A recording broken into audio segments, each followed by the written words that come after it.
The Bills roll. The Packers get what they deserve. And the great Iron Eagle joins us tonight on Watch DA Live. Let's do this. Your football Sunday has dwindled down to this. Just a bunch of busted bets and broken fantasy dreams. You need this. And we're here for you. Immediate reaction. Big opinions. Gang tackling. Be one with the channel. It's DA Sunday Pig Pie. Oink, oink, suckers.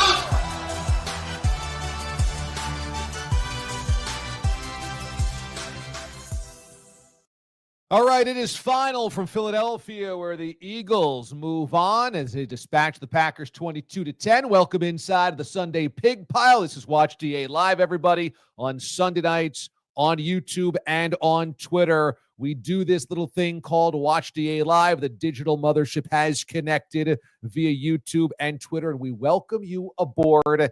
And the live chat is where it is at. So get involved, because once again tonight we're giving away Last Dive Bar swag, and the guys at Last Dive Bar sent me something so amazing for me and the crew that I'm kind of still in awe. I'm going to debut this, unveil this coming up later on in the show. Also tonight on the show, the great Iron Eagle. Iron was on the call yesterday for the Texans win over the Chargers. He's also called a number of games for all four of the final four in the AFC. So Iron's going to be great to have here on the program. Stick around.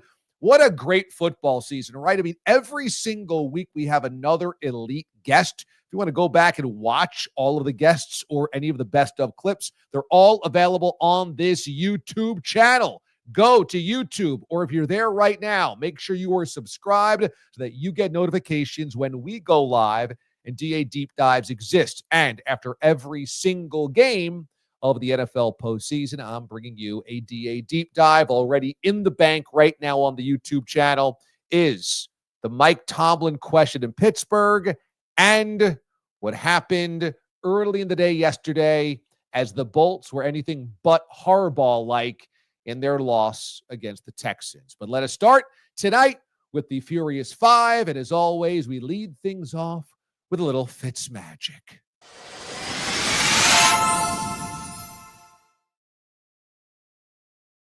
All of these NFL players arrived to the stadium for the day. And today we actually got an assist from one of our Watch the Alien loyals. But we begin with C.J. Stroud yesterday on Saturday, arrived at NRG Stadium looking like he could be shooting the next album cover for a band like Tame Impala. Look at this look from CJ. It's studious, it's conservative, it's academic, it's also very modern. And CJ Stroud playing the part of the academic yesterday, cool under pressure, never flustered. He read the book, he understood the assignment, and even when the snap went over his head, he corralled it for a huge first down to kind of turn the tide of that game of the first half. CJ Stroud was a winner yesterday and is the leadoff in our Fitzmagic segment. Next up, let's go to Derrick Henry, who might have the most intricate vest that we've shown all season. That appears to be stained glass, like in a church. And that is incredible detail. Look at that. That's also the way that it looks when he trucks over a linebacker and the blood and bone spatter all over his windshield. So that is a Derrick Henry vest to be remembered. And Henry ran for a $186 yesterday. And Steelers defenders made a lot of business decisions. We will talk to Iron Eagle about that coming up here on the show. And finally, we got an assist on this one from our friend Christian in Buffalo, the captain of this mothership in many ways, as Gal Fieri sends us this from Buffalo. Mac Hollins arriving to the stadium, Highmark in Orchard Park, dressed as Barney Rubble, right? That's a Barney Rubble, I think. And he's wearing the Water Buffaloes hat, the secret society like the Elks Lodge that Fred and Barney used to be in.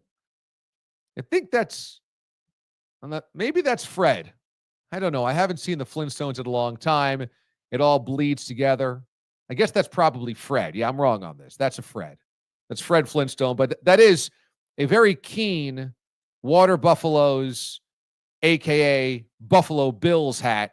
And as always, the bare feet, Matt Collins, getting to the action today and drawing a personal foul for stomping over a Denver Broncos defensive player. But ultimately did not matter because the Bills pulled away and cruised.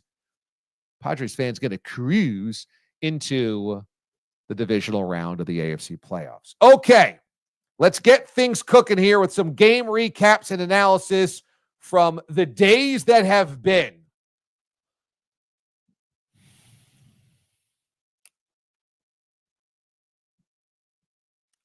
I knew a long time ago that this was the way the Packers season was going to end.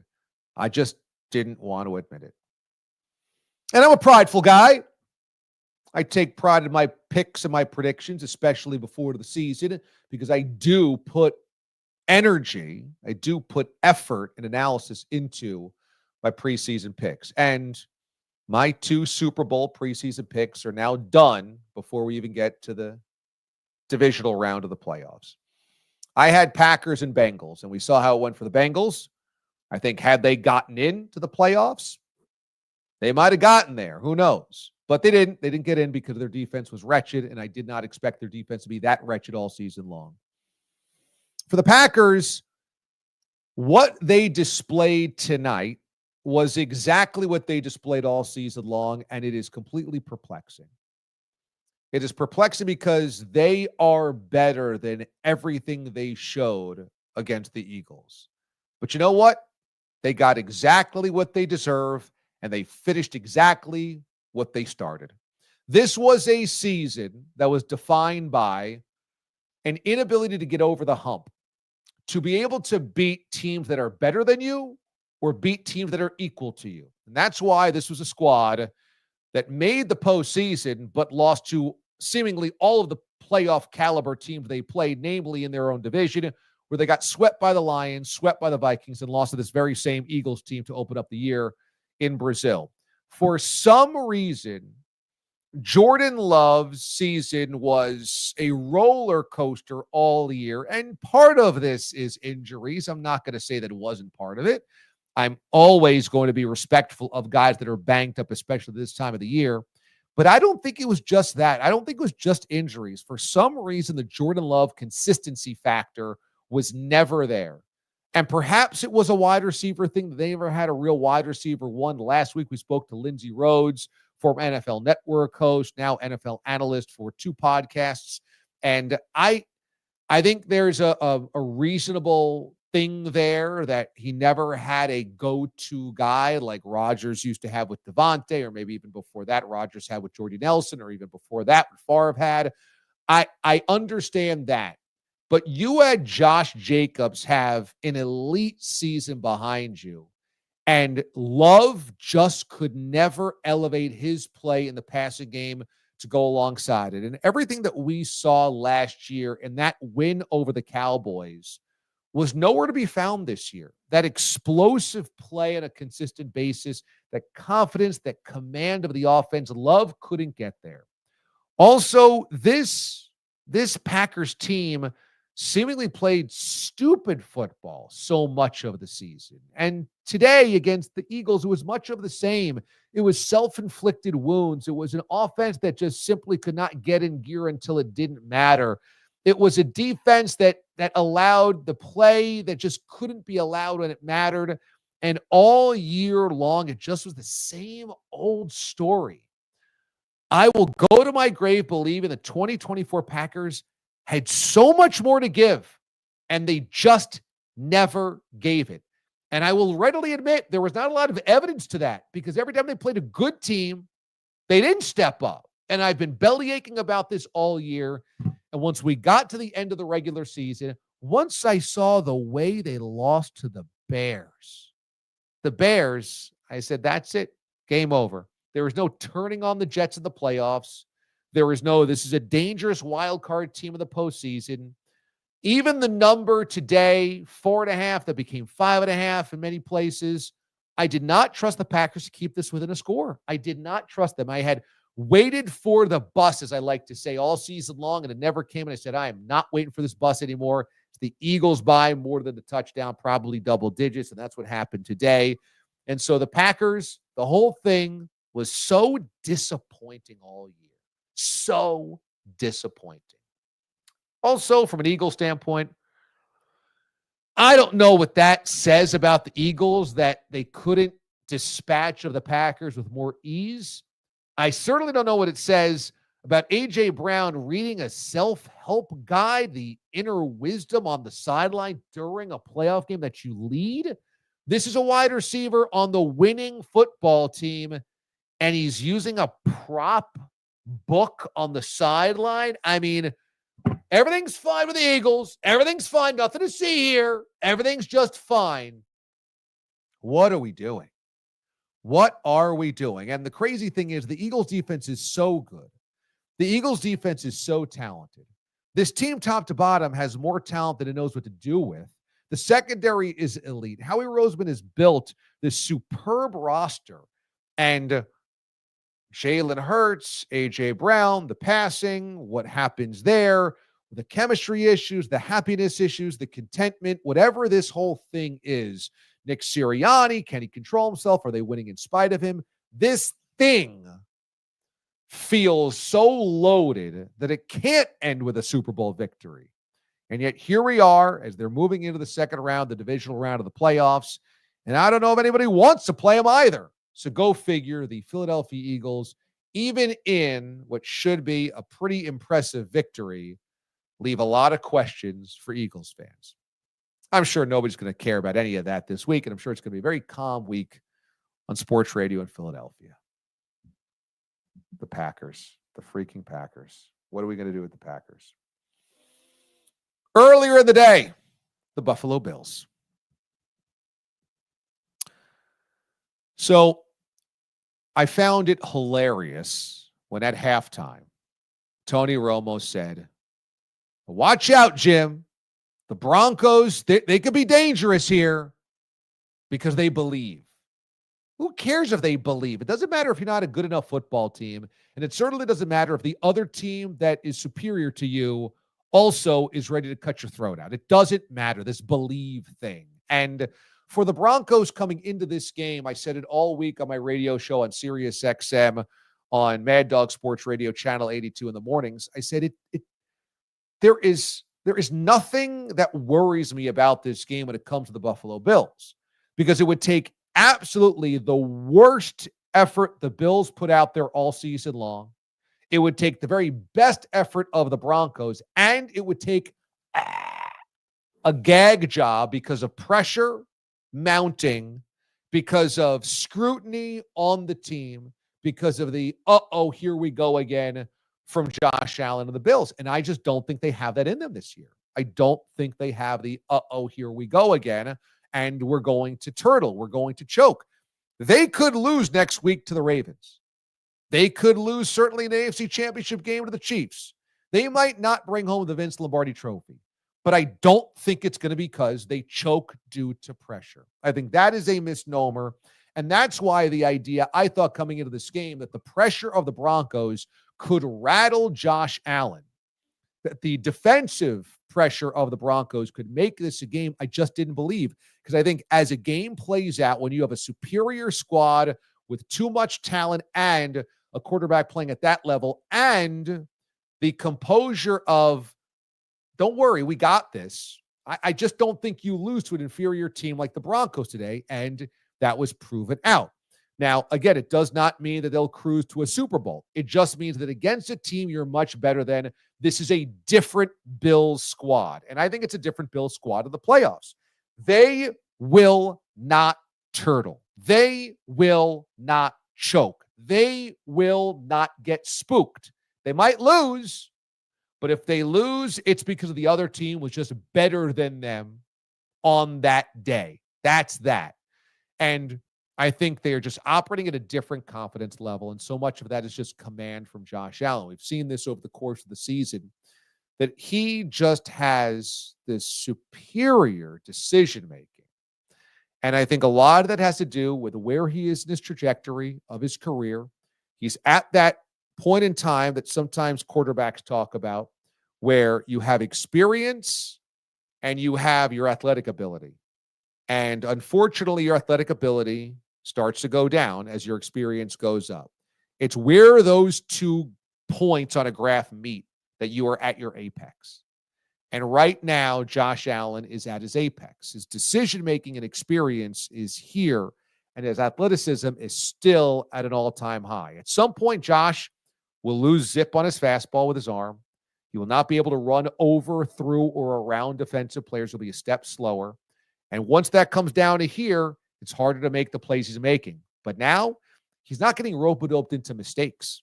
He's just buying his time until he can make the big play, the big throw.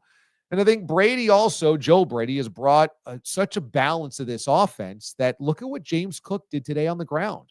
They don't mind running the football. This is not we got to get the ball in Josh Allen's hands more. This is we'll pick our spots and we'll run the football. We'll be fine with running the football. We can run the football down your throat if we need to. We can play smash mouth too. And that's a different type of Bills team. They're at a different type of level. Now, the unfortunate reality for them is they've got 2 teams of the AFC still ahead of them that can beat them because they could be better than them on that given day, the Ravens and the Chiefs. Now, I don't think the Bills fear the Chiefs. They beat them in the regular season again this year. I don't even know if the Bills fear the Chiefs in the playoffs. They play them really well each time they match up against them. And I think they're at a different level from an operational standpoint. But the Chiefs on that day at home with Mahomes just might be better. But I really don't think you're going to see a Bills team get eliminated because they choke.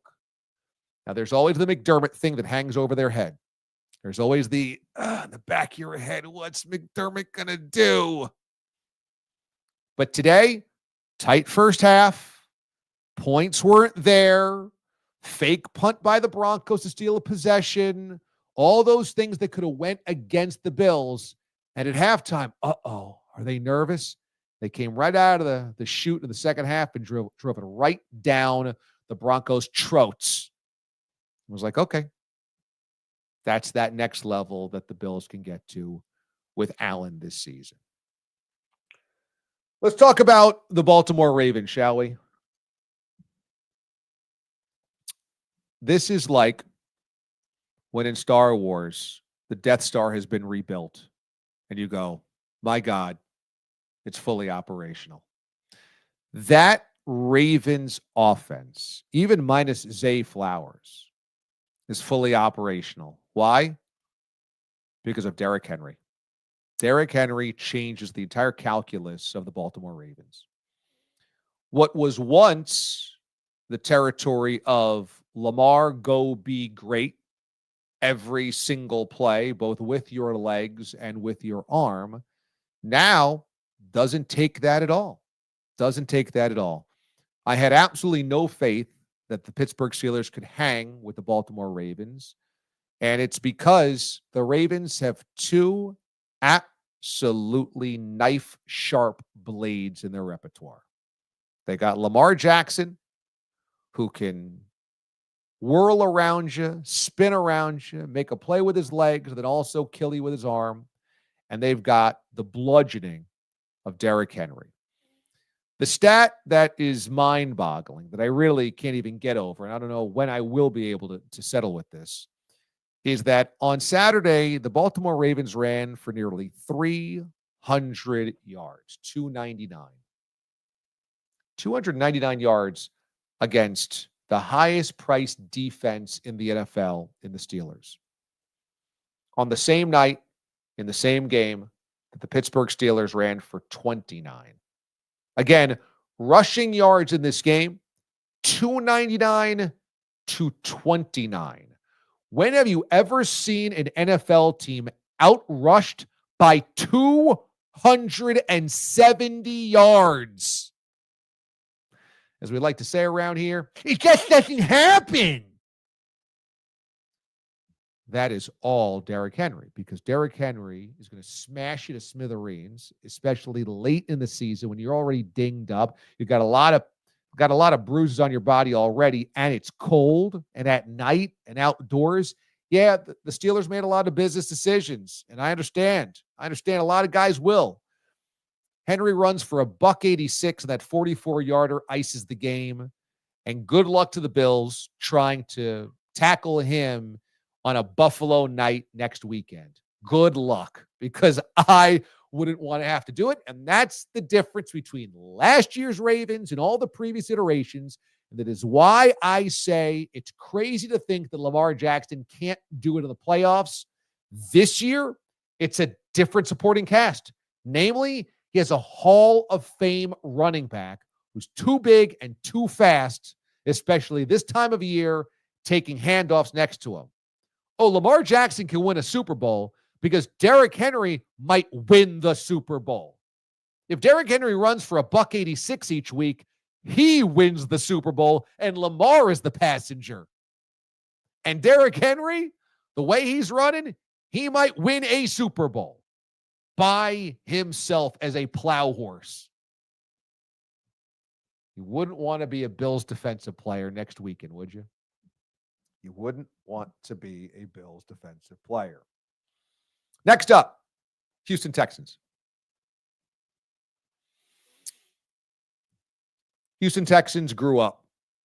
They grew up yesterday. And here's what is the facts. The Houston Texans under DeMeco Ryan, CJ Stroud of this new look Texans franchise, post Bill O'Brien, post Lovie Smith, post Deshaun Watson, is now 2-0 in the wild card round. They got 2 playoff wins. And in both of those games, they were damn impressive. Took them a little while to get going on Saturday against the Chargers, but against both the Cleveland Browns last year and against the Chargers this year, the clear winner, the better team on the day that rose to the moment was the Houston Texans. And I think that maybe they were reading their press clippings. Maybe the injuries got to them. Stephon Diggs goes down midseason. Tank Dell was an emotional loss, one of C.J. Stroud's best friends. We saw him crying when that injury happened against the Chiefs. Maybe that took its toll. Maybe they got ahead of themselves and they heard all of the good vibes that they were getting thrown their way before the season. And maybe they just weren't pushed because the division stunk. Whatever the case was, we didn't see the best of the Texans over the regular season. But we did when they clicked into gear at the end of the first half yesterday. And there was an element, I mentioned this on my SiriusXM Sunday tailgate show with Robert Turbin on NFL radio every Sunday morning. I said, I'm not comparing them to a 2-time Super Bowl champ and potentially 2 Hall of Famers, but there is a common denominator. Tom Coughlin, Eli Manning, and those Giants teams. Those Giants teams perennially were pretty underwhelming during the regular season, okay? But when push came to shove in the playoffs, at least those 2 times they had to win games, the quarterback was unflappable. He took shots no matter what the deficit was. It didn't matter to him. The scoreboard didn't matter. He did not succumb to the pressure. And the team rose to the moment because of their coach and the love of the coach. And I thought that yesterday, the fact that that defense played as hard as they did early was in honor of DeMeco. I thought you saw the energy on the sidelines of DeMeco Ryans was so obvious with all those early stops for field goals and punts where the game could have gotten away from them. I thought you saw a real spirit that DeMeco showed that defense played for, and they held it tight. They held it close until C.J. Stroud could do what he did. And Will Anderson and Stingley and Hunter, the rest of those guys, that's a really good, young, fast defense. They played their tails off yesterday, and they forced a lot of problems, a lot of mistakes from Justin Herbert.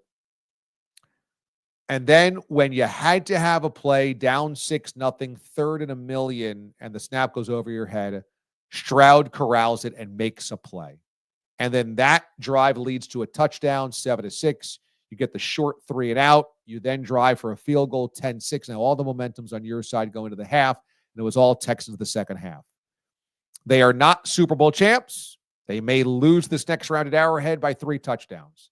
But I do think that what we saw was another step of growth that for the Texans, and this happened last year too in Baltimore, remember, in the divisional round, they didn't shrink. They played a really good first half against Baltimore. They just ended up wilting due to a much better team with an MVP quarterback that kind of put on the afterburners in the second half.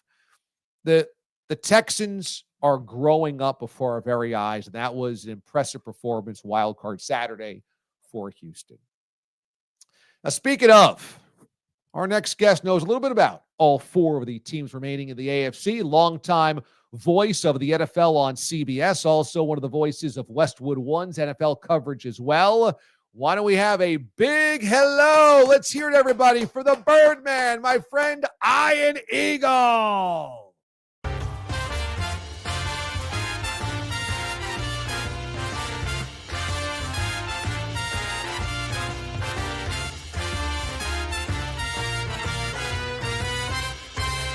Wild card weekend around the NFL, and here on Watch DA Live, we could think of nobody better to welcome on than a friend of mine, a guy that's joined me on my radio journey throughout the years. I know many of you have loved his visits to the DA show, so why not do it in crispy,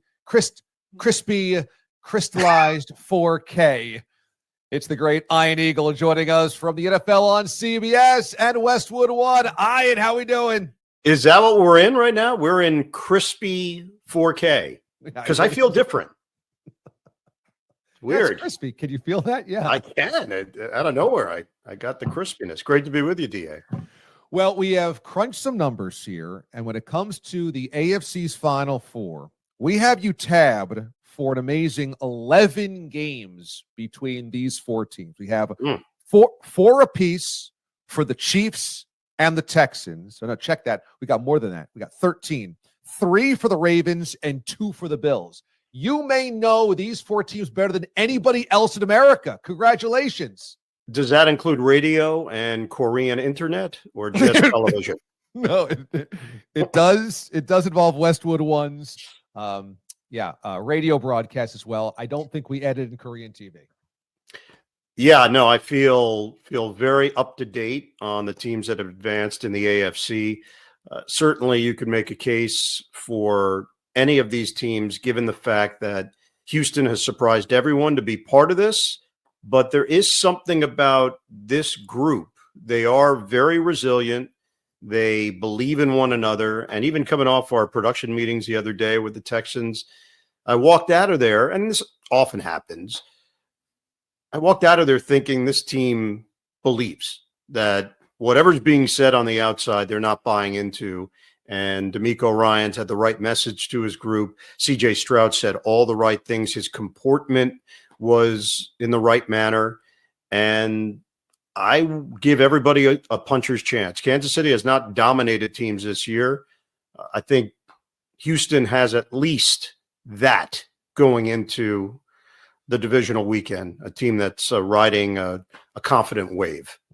You called the Texans and Chargers game on Saturday for CBS, and it looked like it was going to be a Chargers runaway early in this game, but Texans held it together, and CJ Stroud came up with a 3rd and 1,000,000 on the over snap or the snap over his head, and then that kind of turned around everything. And after the game, one of the game balls, D'Amico in the postgame said, this is about CJ and about his composure. What was it about CJ that you kind of sensed, or maybe D'Amico, when you guys had the meetings before that they had that type of vibe going into the game? When I brought up distractions, CJ laughed about it. When I brought up underdog, he laughed about it, but not in a mocking way, more in a, hey, yeah, we're hearing this. We're aware. He didn't downplay. He didn't dismiss. He recognized that it was part of the equation. He understood how others around the NFL were viewing him and viewing the Texans as a whole. This guy has been a very high achiever, obviously got so many plaudits in his first year. And in year 2, even though the numbers were not terrible by any stretch, we just kept hearing about sophomore slump and this team is missing something. They had the same exact record that they had in 2023. They just did it in a different way. They were 5-1 to start the year.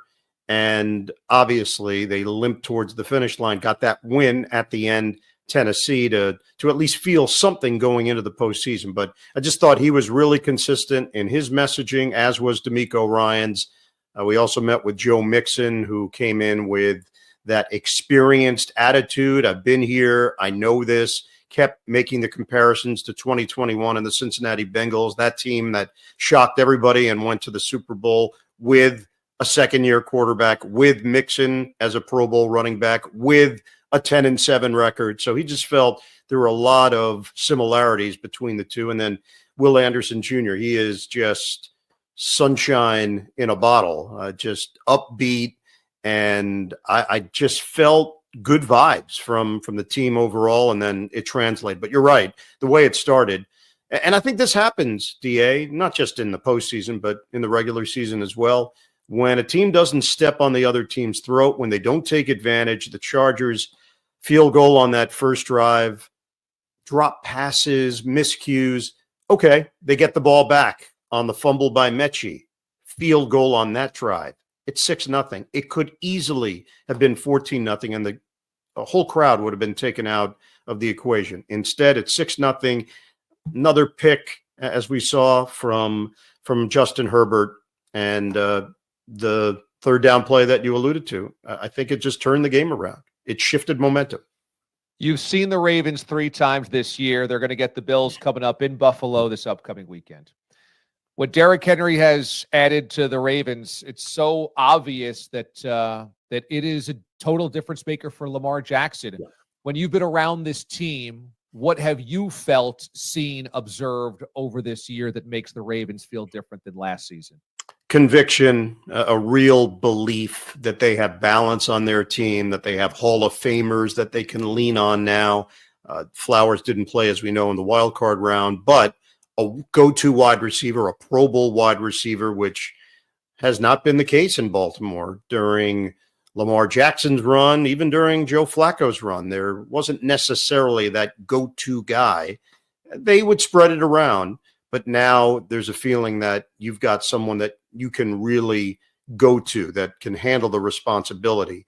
And I do think how they have mixed in so many different pieces. Defensively, maybe they don't get as much credit as they used to, but you go player for player, and at every level of their defense, major playmakers, secondary got a lot of criticism, rightfully so. By their own admission, the secondary was not performing, and they recognized that they had to fix it. And you're seeing signs of that. Ball hawking defense, that's always been part of the equation, but now they're actually turning those into big plays, pivotal plays. And I think it's the team working in unison with one another. To me, they're the most dangerous team in the playoffs, believe it or not, even throwing Detroit into the mix just because of what they can bring on both sides of the ball, and because Derrick Henry has become such a difference maker and a friend to Lamar Jackson. Lamar doesn't have to do it all himself. They can establish the run in the line of scrimmage, and they can end you. They can get a lead, and they can pound the football, which we've seen time and time again this year. So that's interesting. You consider the Ravens more dangerous to the Chiefs than the Bills? I do. Love Buffalo. Love what they've done. I think they've done more with less. And obviously what they did against Denver, that's who they are. But I think Baltimore is the more dangerous of the two if you're going to go toe-to-toe in the postseason again in Kansas City. I know what the results said earlier in the season. I just think what they're doing today and the weapons on this roster, I would tell you that they are the more dangerous team and the more dangerous challenge. Derrick Henry at the end of a season, especially in January, especially outdoors, he's going to play in Buffalo and then potentially in Kansas City in an AFC Championship game. Feels like none of those defensive players would want to have to stand in the way of that train. I mean, it certainly felt against the Steelers that there were Pittsburgh defenders that said, yeah, I don't really need this right now. Do you get that sense when you talk to people around the NFL? It's a business decision. All these guys are big. They're physical. Damon, when we do these production meetings, it's either in the facility with the home team or it's at the team hotel for the road team. And look, I've been doing it a long time. These guys walk in the room. You've gotten used to the fact that these are impressive athletes. there are a select few that walk in that room and you've got to do a second look. And Derrick Henry is one of those. We're like, how is this guy a running back? How does this guy run with the speed that he has, with the balance that he has, with the power that he has? Obviously, the stiff arm might go down as the best in NFL history. And you're right. Defensive players, really good safeties, hard tacklers, big hitters. You've got to make a split-second decision on how you want to approach it with Derrick Henry. And we've seen it. Guys have been embarrassed, including Pittsburgh and Minkah Fitzpatrick, who's a Pro Bowl player. That's probably the toughest in-space one-on-one setup that you can have as a defensive player because he can make you look foolish. Let's touch on the Bills as well, because this Buffalo team found itself in a bit of a tight game early against the Broncos and then just kind of pulled away. And you've seen the Bills a pair of times this year. You said they've done more with less. Yep. What's been the secret to doing that this year? Josh Allen, his command is through the roof. I just think he is right now at that perfect moment, probably the nadir of his career, where he knows exactly what he wants to do, what the offense is trying to do, what the defense is trying to do against him, his ability, as we've seen time and time again, to improvise when necessary. But the difference this year, and we've seen it now, last couple of years, just not making big mistakes. He has gotten to the point where he is so savvy and he can wait to the last split millisecond to make that decision, walking the tightrope on the sideline, throwing a ball to the end zone, forcing one in across his body. First few years in the NFL, those were often interceptions, deflected pass, turnover, trying to get one extra yard, leaning in with his shoulder, ball pops free. Not the case anymore. So a lot of it has to do with Josh and his mastery of his position and his skill level, and then the trust that team has in Coach Brady. And what I think, in my estimation, has been Sean McDermott and his evolution. I do believe he's taken a step back and he's gotten more involved with other aspects of his team. And I think it's benefited his bonding with the offensive players, his bonding with special teamers, with the entire staff. I give him a great deal of credit for recognizing some areas where he could improve, and we've seen that improvement, and it's played out in some big games. Those were always question marks in previous years. Big games, do you trust that combination? We're starting to trust them a lot. Before we part ways, we want to know who else is on the second look list for Iron Eagle. We got Derrick Henry. Who else gets the second look? Whoa, what's going on here? This guy is impressive. I would tell you all time, Jonathan Ogden just might be the biggest human being I've ever seen, where you did that second look of, is this guy for real? And he's that athletic. Eddie George comes to mind. That first time he walked in the room doing a Tennessee Titans game. And I thought to myself, whoa, Adonis, certainly $1 million smile, the whole package. And the guy obviously ran with so much confidence and skill. I was blown away from a physical standpoint. Those three guys, to me, probably stand out amongst a large group. And Sebastian Janikowski, number 4? Sebastian, we never had in a production meeting. I don't know if we've ever had a kicker in a production. I don't think we've had a kicker, a long snapper, or a punter in all my years. I got to really think about it. In that case, you're like, is that beer gut for real? Dude, respect. Respect. That's right. For Sebastian Janikowski. And we've actually heard some John Gruden stories recently where maybe even more respect, considering the guy was having a good time out there. Well, for appearing in Crispy 4K tonight with us here on Watch DA Live, Iron Eagle will be receiving a bottle of Santo Blanco tequila. Ooh. This is Guy Fieri and Sammy Hagar's signature tequila. They have collaborated on this. It's delicious. We have sent each one of our guests this football season this delicious Santo Blanco, and the reviews have been raving from everybody. So one's coming your way, Birdie, And that's for the off season when you can finally pour one out and say, I can relax and just think about the second look, guys. Amazing. So right now, I'm going to Flavortown with that combination. That's right. It's amazing. That's right. One-way ticket to Flavortown coming your way. No, courtesy. I can drive 55 and will. Ian Eagle from Westwood One and the NFL on CBS, kind enough to join us here on Watch DA Live. Thank you, Ian. DA, great being with you. All the best, bud.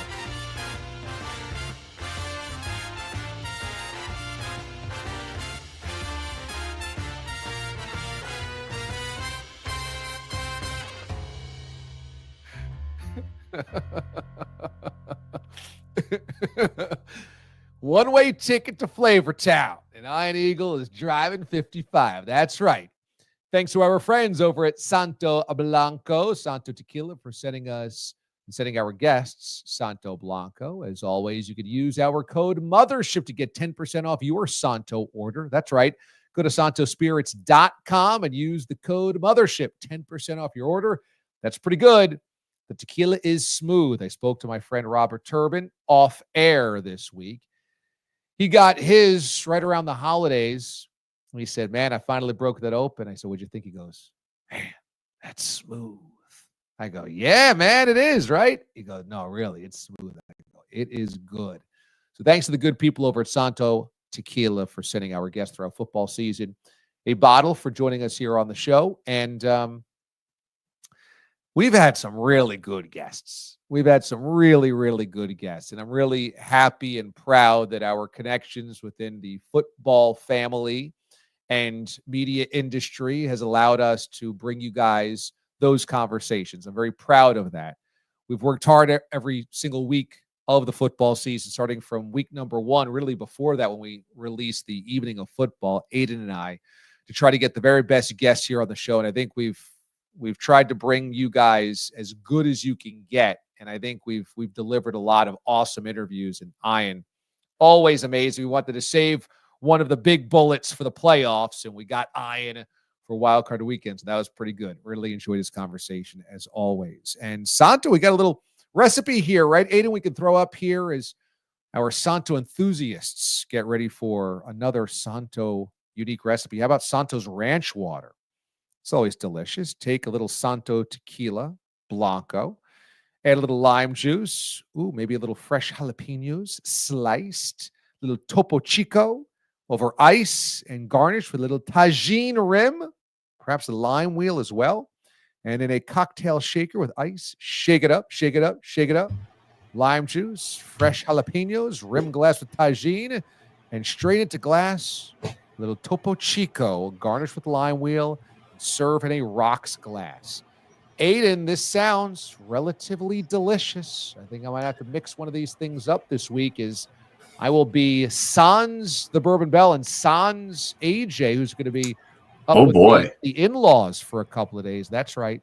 So he's going to spend a little time with grandma, and the Bourbon Bell is on a business trip this week in Atlanta. And so I might have to make myself one of these, even on a school night. I might have to as well, which is why we wanted to collaborate on this and show off the recipe, not just for the both of us, but for all of our aliens. If you want to make it yourself and send it to us, like we will show later in the show of people using their Santo and putting it to use, then send it to us. watchdalive@gmail.com. Yes, I do not have as much of the spice tolerance as maybe you do, or a lot of our aliens do. I don't do well with the jalapenos. Let's just say that. Okay. I am a jalapeno guy. I love a jalapeno margarita. I love a little hot. And so, yeah, I'm into this. Santo's ranch water. That sounds good to me. Speaking of, I just wanted to bring this up before we get into the beam ups. I am so thankful for all of you coming together as a family on Sunday nights. Did you see Carlos with a K is in the chat? And Carlos works now at Infinity Sports Network, which used to be my old home, of course, CBS Sports Radio. And he used to work on the show many times over. And he's doing big things over there as a full-time producer. And the fact that he joins us and chats in the chat and kind of experiences this means a lot. And we have such good people that come together. I'll I'll always be really grateful for that. And I mentioned my wife is on a business trip. She owns a candle company called Scripted Fragrance, and she's at a craft show. It's a display show in Atlanta that happens once a year, and a lot of companies like this have their stuff displayed. Oh, there goes the light.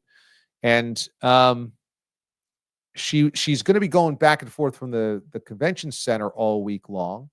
And she's like, I'm going to have to get a Uber every single day. I wonder how that's going to work and all this. I said, there's got to be somebody I know down there that can help us out. There's got to be. And I know a couple of people down there through the media, and I was thinking about reaching out to them. And I said, wait a second. I got your guy. And when we went down for the Super Bowl a couple of years ago, Mraz and I got to connect with a listener of the show. His name's Coach Dupree. And Coach drives a black car. He drives an SUV for a car service. And I just immediately struck up an incredible friendship with him. And he had listened to the show, so he's familiar with me. And I just felt it was like one of those dudes one of those people in your life you just run into and you go, we've been friends forever before I knew you. And, Coach Dupree looks like he could probably still play defensive line for the Eagles right now. Like he's a big dude. And we just hit it off. And I texted him. And he's one of those guys, heart of gold, like he'll text me on holidays. I haven't seen him in 5 years. Hey, Merry Christmas to you and the family. Like just one of those guys. I texted him. I said, hey, I know this is the last minute. It's a Sunday. My wife's coming in tomorrow. Actually, this was Saturday. She's coming in tomorrow. She's going to be there the whole week. If you have any space in your runs, if you could just, if you have space there, if you could take care of her, I'd love to make sure that she's taken care of down there. And immediately, I got you. Just give me her information, when she lands, where she's staying, and you're good. I'm like, wow. So she got picked up from the airport today from Coach Dupree. He immediately sends me, I'm on the air on Sirius XM with the Sunday show. He sends me a picture of both of them. He's just like so complimentary. And I just felt, man, the D-Aliens, the net stretches far and wide.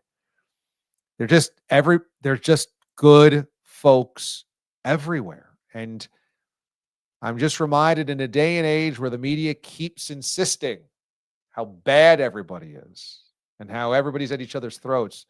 It's just not the case. There's really good people out there. And I feel really lucky that the show, through radio and a microphone, has brought so many people together into my life that I can trust. And again, I only know Coach Dupree from a distance and being in town for a few days in Atlanta. But immediately I was like, no. I know I can trust my wife with him to get her where she needs to be. And he's going to take care of her better than anybody I know, So this show, now it's YouTube and Sirius XM, and it used to be just radio, and it stretches its tentacles far and wide to a lot of amazing people. And I appreciate that. And if you feel like there's somebody important in your life that should be part of this family, extend that invitation to them to bring them in here on Sunday nights. Subscribe to the channel. Follow me on social, chat in the chat with all these great people. The Watch the Aliens are a hoot, and bring them in. Come together because we got good peeps, and that extends to Last Dive Bar. How about this week? If you use our code Mothership, you get 15% off your order at lastdivebar.com. How about this? You won't even believe this. Last Dive Bar is doing something so cool. I'm opening this in real time right now, okay? This is in real time. What do we have here? Oh, we have a little glass, okay? I'm going to show this to the camera. It's a little blurry, but it's a little jar, okay? It says Last Dive Bar on it. What could this jar be for? Well, you can put a little toothpick in here, maybe spare change or something. Maybe you got something you can put in there. Oh, how about dirt? How about dirt from the infield of the Oakland Coliseum? That's right. Brian from Last Dive Bar sent me and the guys here on the staff dirt from the Oakland Coliseum. Is this not amazing? And they have commemorative jars. If you went there and you grabbed yourself a fistful of dirt, Brian from Last Dive Bar, I think, connected with one of the groundskeepers, and they were able to set aside some dirt as well. And so you might want to go to lastdivebar.com, okay? And if they've got dirt for sale in the jars, you might want to grab one from the last season of Oakland A's baseball there and all of those incredible years of the Oakland Coliseum of baseball and football. But also, if you have dirt from anywhere that you might have pulled from an old stadium, from a memory, a vacation, something like that, honeymoon, wedding night, whatever, how about this? They got commemorative jars for you. So that's really cool that you can purchase this. I mean, that's pretty badass. And that's what I'm talking about. Just like really amazing people. And Brian from Last Dive Bar is one of those amazing people. And this, I just feel like I got a lot of love all around that comes together for my radio show and this YouTube show. And that extends to you guys, and everybody should feel that vibe, right? Everybody should feel that vibe. So that is awesome. Go to lastdivebar.com right now. Use the code Mothership for 15% off your order. And I'm sending out Last Dive Bar gear. I want to hook you guys up. So we've got to get to some more winners tonight before we all transfer over to the Commanders and the Buccaneers game. In terms of beam ups, let's get tweets up here, Marquette Marvel. Number one, can we throw up King Curtis's cocktail here? Because King Curtis sent this little exhale cocktail, margaritas, and that would look good, a little Santo in there, wouldn't you say? Especially the mason jar. Wouldn't you say so? He's got some exhale cocktails on the way. Got the lemon wedge dipped in better than I could when I first made my first margarita, and the wedge didn't go so well. So congrats, King Curtis, for being a better bartender than me. Very nice. King Curtis is one of the greats, and looks like he's drinking like one of the greats as well. I like it. Also, Kristen in Buffalo sent along her Sunday spread for the playoffs, right? Let's throw up Kristen in Buffalo. This is a massive win. We got comments galore, both on the chat tonight and on this tweet. Dessert is served, wildcard weekend, celebrating the Wisconsin Kringle. That'll be close to the Marquette Marvel's heart. And the Philadelphia cheesecake. Ooh, okay. So as a Marquette Marvel yourself, tell us what a Wisconsin Kringle is. Well, it's a very delicate pastry, normally served at the holidays. So this is right around the time where you would see one. It's not usually a full year type expedition. You'll see it at the Quick Trips of the world. Shout out to Quick Trip, by the way, if they want to come sponsor the show, because I've been a lot of convenience stores around this beautiful country. Quick Trip still tops the list, and they make a kick-ass Wisconsin Kringle. It's more of a Danish type pastry where you have a lot of cream filling with this type of dough that you see here that Kristen has made. Cinnamon sugar dough, though. That's a nice twist that Kristen put on this afternoon. Cream cheese filling, and obviously you see the strawberry and raspberry. So she's not messing around with the reds. And as always, 10 out of 10 from Kristen. Oh, man, that looks awesome. When we do the Bob's Bar show sometime this summer, and I pitched a date to Mraz, I'm not going to tell you what the date is in case it does not come together. But once we have that date locked in, and I'm going to mandate Kristen comes to the Bob's Bar show, she's going to have to bring some of her goodies. She's going to have to bring some of the cooking so that everybody can share in on her amazing work, because I got to try it last Super Bowl and it was phenomenal.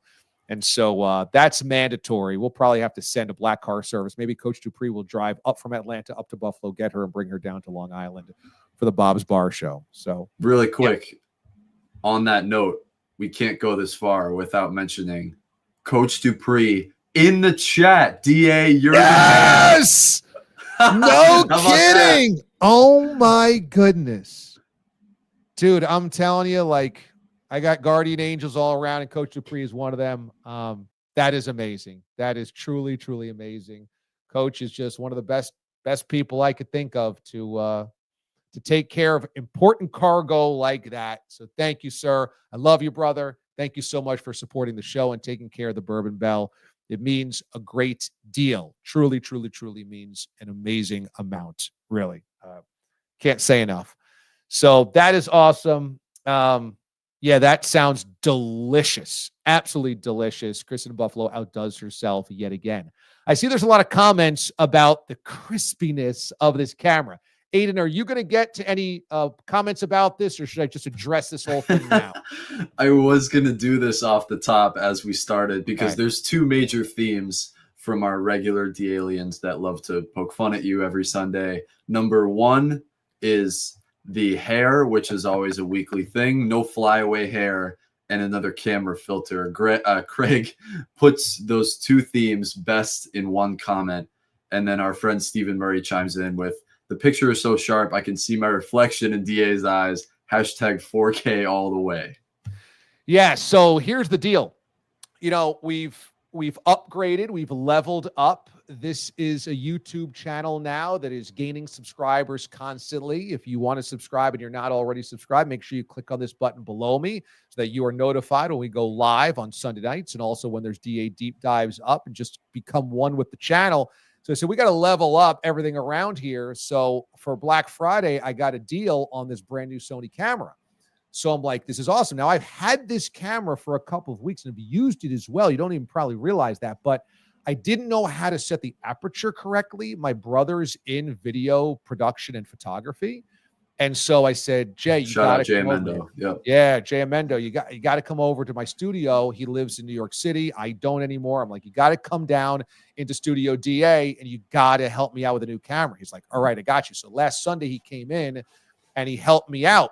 And so he set it all up. He set the lighting all up properly. He's like, okay, now you should be set. And I'm like, I turned on the camera and I said, oh my God, this looks completely different. So that's why I'm in focus. That's why the backdrop is a little fuzzy. That's why the lighting's a little warm. That's why you got a little glow going on. Like it's all coming together now. So we have leveled up, and this is the new vibe. And yeah, so Iron Eagle had 4K crispiness going on today on his spot. There you go. Right at the beginning of the interview, I heard you say crisp 4K, and I could tell you were trying to find your next word. And I thought it was going to be shining Technicolor, which has always been the old WatchDA.com. Shout out to Andrew Kaplan, pulling levers and sparkling Technicolor. But no, we are in crispy 4K, which is a stark difference. This is what you get on YouTube that you could not find previously at WatchDA.com. And I wanted to meet the moment here also with Iron Eagle coming on the show and put on my glasses. No, they're not Pat Boyle's, but our future is so bright that we just have to cover up the eyes a little bit. You're in 4K. I need my glasses on. We're making our own Fitz magic here at the end of the show. Yeah, no doubt. No doubt. And I see Moist Pork saying he misses Cap, and Andrew Kaplan, the Wizard of Watch DA for many, many years, is still working on the CBS Sports Radio side of things now, Infinity. And I told him, Cap, you missed the last Bob's Bar. You have to make this one. So I'm mandating Bogues and Cap have to make the next Bob's Bar this summer. If not, then there's going to be hell to pay. I will kidnap him like Celtic Pride and get him to Bob's Bar. So fear not, we will get Cap on the premises at the next Bob's Bar show. So we got any more beam ups that we want to get to give away some last dive bar gear, Aiden? We do. How many do you want to get to? Let's get to 3. Let's give away 3 T-shirts tonight. Number 1, CNYCC. I have to wonder what this stands for. The Wizard of Oz. Pay no attention to that man behind the curtain. And this is during your Packers take. So number 1 out of a million people that want to poke you for deboarding the Packer train. You've been a loyal follower of it all year long, but it's time to pay the piper. So congrats, CNYCC. Forget it, man. That Packers team killed me. You know, that at FanDuel, I could always scroll through my bets that have not cashed or, have not ended yet. And so all my Packers futures that I had tied up into everything, I had to sift through today as I finally saw settled. And it was because the Packers were not going to represent the NFC in the Super Bowl. And it just stuck the dagger deeper and deeper and twisted. For friends in our crazy 50th state of Florida. Who do you like in the night game tonight? Commanders. I picked the Commanders on the radio show on Friday. Picked the Commanders again today on Sunday morning. I know they were a slight underdog, but I'm riding the Jaden Daniels wave. Also, they won 12 games versus the Tampa Bay Buccaneers, who won 10. They were a better team this year than Tampa Bay. Bucs have a lot of veterans, but I believe in Jaden Daniels' late game magic. I like it. I can see that happening as well. And on the winner's side of things, I didn't want to forget shouting out Aaron Lester from last week, who gave your Braden Whedon's a bum gem. Yeah. So if you have not retrieved your winnings yet, Aaron, feel free to email watchdalive@gmail.com and we'll get you set up, as should the final two winners as well, including Two-Tone Tony. Ooh. Time to party on Kensington Avenue. Two-Tone Tony was on fire tonight, and he's located on Kensington Avenue in, you'd have to help me with the city, Tony, but I hope you're partying with some Last Dive Bar merch. Is it time to party because he's an Eagles fan? Is it time to party because he's a Bucks or a Commanders fan? Is he celebrating in Buffalo? We got to figure this whole thing out. That's good to know. But Two-Ton Tony, winner. Two-Ton Tony. I'm thinking, I'm getting that confused with the artist Tony. Right, yeah. That's right. So thankful. And speaking of threes, things come in threes. Mathia Griffin wanted to shout out the Johnny Ogden reference that Ian put in. So shout out to Johnny and shout out to Mathia as well. I had to get that because there weren't many people, I'm guessing, that got that reference. So for the three of you, congrats. We want to hook you up with Last Dive Bar merch. So email watchdalive@gmail.com as always. That's awesome. All right. So we got some fresh meat around here in the comment section. All fresh faces, winning some good stuff. That's great. So you can obviously email us, all you winners. That is watchdalive@gmail.com. watchdalive@gmail.com, or reach out to either Aiden or I on social media via DM is preferred, because if it's in my @mentions, I might not see it. I get a lot of @mentions, especially on game days. So all those places, try to hit me up. If you can hit me in DMs, especially in Instagram, I'll always find you there. So that's helpful. But you can email us and watchdalive@gmail.com. We check that all the time. All right. I think it's time now for the Little Mo laugh of the day. Am I right? Here, let's get to your Little Mo laugh of the day. And I'll tell you, you might notice that we have a Little Mo photo behind me, okay? Up there in the upper right-hand corner of my studio.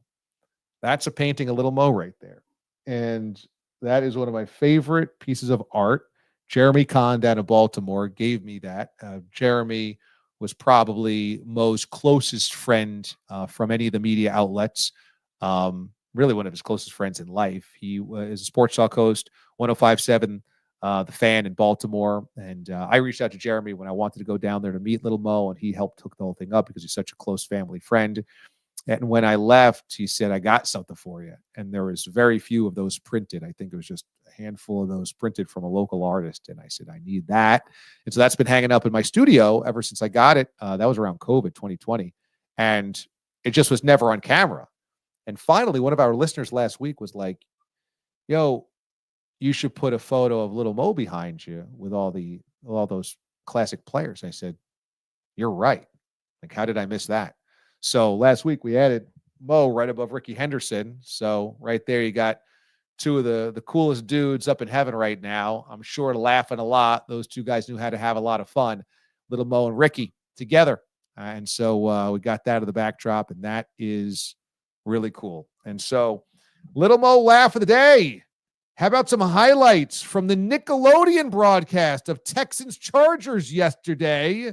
Some screen grabs. As we have SpongeBob, and Aiden, you're going to take me through this because you probably grew up with SpongeBob SquarePants, right? I mean, you know all these guys. I did grow up with SpongeBob, and hopefully my mom is watching, because thanks to my parents for delivering this beautiful show to me. I don't know if this is a little tangent. If you're a parent and wanted your kids to not see SpongeBob growing up, I don't know what is the problem with it, to be frank, because SpongeBob and Patrick have transcended social culture all the way to where they are calling a game with Nate Burleson and Noah Eagle, as we see there, rocking their Nickelodeon slime patch on those kick-ass leather jackets. And yes, this is the 4-man booth that I need. I'm not a big fan of the 4-man booths. I think Fox's pregame show has 3 too many people on it. But this is the 4-man booth that I will approve of. Nate, Noah, SpongeBob, and Patrick. And yes, plenty of fun screen grabs from the Texans-Chargers game yesterday, including your votes for the MVP, which has become a nice little Twitter mine for content. Who's going to win the MVP of the night? And this fun graphic, although he didn't win the MVP of the night, Jim Harbaugh, coach of the Chargers, he's got those nice little glasses going on there. He's got the fun hat. He's got slime there in the corner. And the MVP eventually went to Joe Mixon, which you'll see as well. He was very happy to hold that trophy at the end. And coming back from break, you got these fun bumps where the dirty bubble actually captured Jim Harbaugh on the sideline to where he cannot actually see, trying to coach the team. And the video comes in the next play. D.A. Justin Herbert threw an interception. Next play.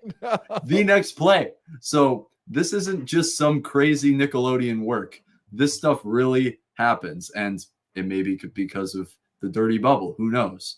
So yes, shout out to Handsome Squidward as well, who made an appearance in the stands. We also got some Krabby Patties in the stands as well. And there's Joe Mixon. He put on the slime hat. You notice the game isn't even finished.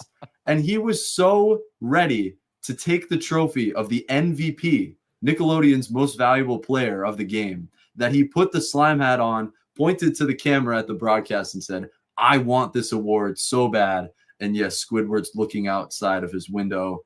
He was probably a Chargers fan that day because he looks pretty sad that the Texans won yesterday. So Joe was ready to meet the moment, as was the production team. And yes, Krabby Patties flying all over the place at Houston, or should I say Bikini Bottom. So hat tip to Nickelodeon for an awesome one yesterday. And I'm sure Little Mo was a big fan of SpongeBob and sports coming together in this beautiful day. So yeah, that's a good call. Boy, they've hit this one out of the park. What a home run of the Nickelodeon football game. SpongeBob SquarePants tie-in has been.